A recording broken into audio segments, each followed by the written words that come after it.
Good morning students, good morning everyone. So today is a day. आज हमारा दिन है हिंदी व्याकरण को पढ़ने का। मैं आशा करती हूँ कि आप लोग अपने घर पर सब हिंदी और भी सारे जो भी आपके सब्जेक्ट्स हैं वो आप बहुत अच्छे से पढ़ाई कर रहे हो। और पिछला जो पार्ट था हमारा, पहला जो पार्ट है व्याकरण में वो है भाषा, और आज हम शुरुआत करेंगे अपने दूसरे चैप्टर की जो कि है वर्णमाला। पहले हम थोड़ा सा भाषा के बारे में जान लेते हैं कि भाषा क्या होती है। आज हम पार्ट 2 शुरू करने वाले जो कि आपके पेज नंबर 14 पर दिया गया है, वर्ण और वर्णमाला। उससे पहले हम भाषा के बारे में जाते हैं कि भाषा क्या होती है, हम भाषा का प्रयोग कब करते हैं। तो बच्चों, भाषा जो होती है, भाषा किसे कहते हैं? भाषा होती है हम अपने विचारों को दूसरों तक जो पहुंचाते हैं, ठीक है। हम अपनी बातों को, अपनी विचारों को दूसरे तक जो पहुंचा रहे हैं वो भाषा के द्वारा हम दूसरे तक पहुंचाते हैं। अब जैसे आपको अपनी कोई बात अपनी मम्मी से या किसी से भी अपनी बात रखनी है या कहनी है, तो आप कैसे कहोगे? आप उसको मुख से अपने प्रकट करोगे, बोल कर, है ना, या फिर लिख कर। अगर आप बोल नहीं पा रहे हो या आप खाना खा रहे हो तो आप क्या करते हो? आप इशारों से आप बताते हो, नहीं तो आप लिख देते हो, आप मैसेज करते हो। जब आप बोल नहीं सकते, कोई व्यक्ति हमसे दूर है तो हम उसको मैसेज कर देते हैं, लिख कर मैसेज कर देते हैं। तो भाषा को हम कैसे प्रकट करते हैं? 2 तरीके से प्रकट करते हैं, लिख कर और बोल कर, मौखिक और लिखित। अब भाषा तो हमने सीख लिया, लेकिन भाषा बनाई कैसे गई होगी, है ना? भाषा का शुरुआत कैसे हुआ होगा, भाषा बनाई कैसे गई होगी? भाषा जो बनी वो वर्णों से बनी, ठीक है। तो जब हम बोलते हैं तो हमारे मुख से जो ध्वनियाँ जो निकलती हैं, ठीक है, वो जो ध्वनियाँ होती हैं वो भाषा का सबसे छोटा रूप होता है। जैसे कि अगर मैं बात करूँ कि अगर मैंने आपसे कोई बात बोला, मैंने आपसे बोला मुख, तो मुख में जो ध्वनियाँ जो निकल रही हैं, ऊ की जो साउंड आ रही है, अ की जो साउंड आ रही है ना, वो क्या है? ध्वनियन है।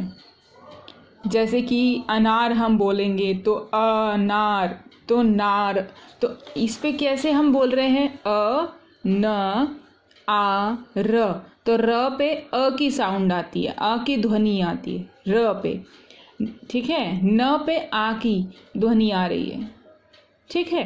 तो जो ये जो ध्वनियाँ जो निकलती हैं, ये आ, ये क्या है? ये भाषा का सबसे छोटा रूप है। और इन्हीं ध्वनियों के मेल से क्या बनता है? शब्द बनते हैं। इन्हीं ध्वनियों के मेल से शब्द बनते हैं, और शब्दों के उपयोग से हम अपने भाषा को प्रकट करते हैं। शब्दों के मेल से हमने कोई छोटे हमने से मुझे अनार चाहिए, तो हमने वहाँ पर क्या किया? छोटी छोटी ध्वनियाँ उसमें जुड़ी, फिर उससे शब्द बना, और इन शब्दों के मेल से क्या बन गया? वर्ण। हमारी भाषा बन गई। इन वर्णों के मेल से शब्द बना, और शब्दों के मेल से वो भाषा बन गई, वो सेंटेंस बन गया जो हम उसको बोलना चाहते हैं, ठीक है। तो हम आज पढ़ेंगे पहले वर्ण और फिर पढ़ेंगे हम वर्णमाला। तो आप मेरे ख्याल से आप वर्ण को थोड़ा सा आप समझ चुके होंगे कि वर्ण क्या होते हैं। जो ये होता है ना, आ की जो साउंड आती है, ठीक है, ये क्या है? वर्ण है, जिसकी जो ध्वनि आ रही, ध्वनिया मतलब साउंड आना, वॉइस, आवाज आ रही है। जो भी हम शब्द का जो हम प्रयोग कर रहे हैं, जैसे छतरी है, अनार है, और अगर मैं बात करूं कि कमल है, कमला है, तो अगर हम कमल बोल रहे हैं तो कमल, तो क में अ की ध्वनि आ रही है, म में अ की ध्वनि आ रही है ना। तो ऐसे जो ये ध्वनियाँ जो मिल रही हैं, इनके मेल से जो शब्द बन रहा है, फिर उन शब्दों से हम अपने मुख से क्या करते हैं, भाषा का प्रयोग करते हैं। भाषा, हम अपनी बात को सामने वाले तक रखते हैं। तो इसीलिए पहले हमने भाषा सीखी। हर इंसान, हर व्यक्ति, जीव जंतु भाषा का प्रयोग करता है, ठीक है। चिड़ियाँ हैं, ची ची करके आवाज़ करती हैं, सबकी अपनी अपनी एक भाषा होती है, बात करने का एक तरीका होता है, ठीक है। तो ये हो गया भाषा। ध्वनियों के अब और टुकड़े नहीं किए जा सकते, ठीक है। भाषा की ये ध्वनियाँ ही वर्ण या अक्षर कहलाती हैं। अब जो ये ध्वनियाँ जो निकल रही हैं हमारे मुख से, जैसे आ है, ठीक है, अ है, ई है, तो ये क्या हो गई, ये वर्ण हो गया, ठीक है। ये वर्ण हो गया, ये ध्वनियाँ हो गई। अब इसके और टुकड़े नहीं किए जा सकते। अब अ में तो अ की ही साउंड आएगी, आ में तो बड़े आ की ही ध्वनि आएगी ना। तो इसमें अब और इसके पार्ट्स नहीं किए जा सकते और इसको ब्रेक नहीं किया जा सकता। तो ये क्या कहला जाएगा, भाषा की ये जो ध्वनियाँ जो आ रही हैं यही वर्ण और यही अक्षर कहलाई जाती हैं। अक्षर, ये एक अक्षर है, ठीक है। ये पूरा एक शब्द बन गया। वर्णों के मेल से और अक्षर और वर्ण के मेल से क्या बन गया, एक शब्द बन गया। और ये क्या कहलाएगा, वर्ण कहलाएगा और अक्षर कहलाएगा। वर्ण भाषा की सबसे छोटी इकाई होती है। बिल्कुल सही है। कैसे होती है? अब भाषा हमने बोली क्या, मुझे अनार चाहिए, या हम जो बात कर रहे हैं, जिस बोली से मैं आपको बात को समझा रही हूँ वो क्या है, हमारी हिंदी भाषा है। हम ज़्यादातर हिंदी भाषा का प्रयोग करते हैं, ठीक है। इंग्लिश में बात करते हैं तो इंग्लिश क्या है, इंग्लिश एक लैंग्वेज है। भाषा क्या है, लैंग्वेज है, ठीक है। हम इंग्लिश लैंग्वेज का हम यूज़ करते हैं जब हम इंग्लिश पढ़ते हैं या हम इंग्लिश में कोई बात करते हैं किसी से। अगर हम हिंदी में बात कर रहे हैं तो हिंदी भाषा हो गई, हिंदी में हम अपनी बात को सामने वाले तक पहुंचा रहे हैं। तो आप पहले भाषा समझिए, फिर आप वर्ण समझिए, और फिर आप इसको ये शब्द समझिए कि इनका क्या क्या प्रयोग है, किस तरीके से ये एक दूसरे से मिलते जुलते हैं। पहले हमने भाषा सीखी क्योंकि हमको ये पता होना चाहिए कि भाषा होती क्या है, ठीक है। अब हमने वर्ण सीख लिया, ठीक है। तो वर्ण मेरे हिसाब से आपको समझ में आ गया होगा कि वर्ण किसे कहते हैं।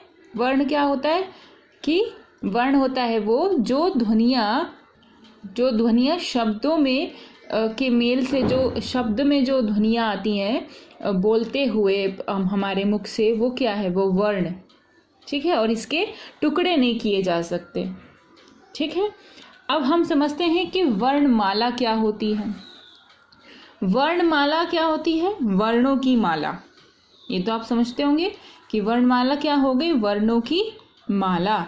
जब वर्णों को एक क्रम में लगा देते हैं तब वह वर्णमाला बन जाती है,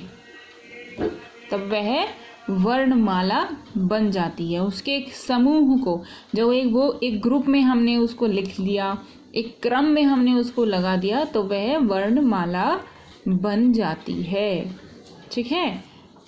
निश्चित क्रम में लिखे गए वर्णों के समूह को वर्णमाला कहते हैं। निश्चित क्रम में, किस हिसाब से कहाँ पर कौन सी मात्रा लगेगी, ठीक है, किस हिसाब से कहाँ पर आपका चंद्र बिंदु या और भी तरीके के इस तरीके के बिंदु आएंगे, तो उसको लिखने का जो तरीका है, वर्णों के लिखने का जो तरीका है, उसके जो समूह है, समूह मतलब ग्रुप है, ये एक माला क्या हो गया, एक शब्द हो गया, है ना। अब इसमें भी वर्ण क्या आ रहा है, आ रहा है, बड़ा आ, इसमें क्या आ रहा है, आ रहा है। तो ये वर्णों का जो समूह बना वो क्या बन गया, वर्णमाला बन गया, शब्द बन गया, वर्णमाला बन गया, ठीक है ना। तो ये हो गया हमारा वर्ण और ये हो गया हमारा वर्णमाला। अब हम क्या करते हैं, वर्णों के भेद हम पढ़ेंगे। वर्णों के भेद कितने होते हैं, वर्ण कितने प्रकार के होते हैं, 2 प्रकार के होते हैं, स्वर और व्यंजन, ठीक है। तो ये हम अपनी अगली वीडियो में पढ़ते हैं। अभी आप क्या करिए, जो आपकी हिंदी की व्याकरण की बुक है उसमें आप भाषा समझिएगा और उसके बाद आप वर्ण को समझ पाओगे। ठीक है, ठीक है ना। तो भाषा क्या हो गई और वर्ण क्या हो गया और वर्णमाला किसे कहते हैं, आज हमने इस वीडियो में ये सीखा है। अगली हम जो वीडियो मैं आपको भेजूंगी इसके आपको मैं कुछ एक वो भेज देती हूँ कि भाषा किसे कहते हैं, वर्ण किसे कहते हैं, वो आप समझिएगा। और कुछ वर्ण के उदाहरण कुछ मैं भेज देती हूँ, जैसे कि अनार को हमने किस तरीके से लिखा है, अ न, किस में क्या इसकी जो ध्वनियाँ जो निकल रही हैं, जैसे अनार में से कौन कौन सी ध्वनियाँ निकली हैं, आ की, अ की, इस तरीके से बड़ी की छतरी में से। तो ये क्या हो गई, ध्वनियाँ जो निकल रही हैं शब्द में। तो इस तरीके से आप वर्ण को समझिए, वर्णमाला को समझिए। उसके बाद हम अगली वीडियो में वर्ण के भेद को पढ़ेंगे और उसको समझने की कोशिश करेंगे कि स्वर क्या होता है और व्यंजन क्या होता है। ठीक है, ओके।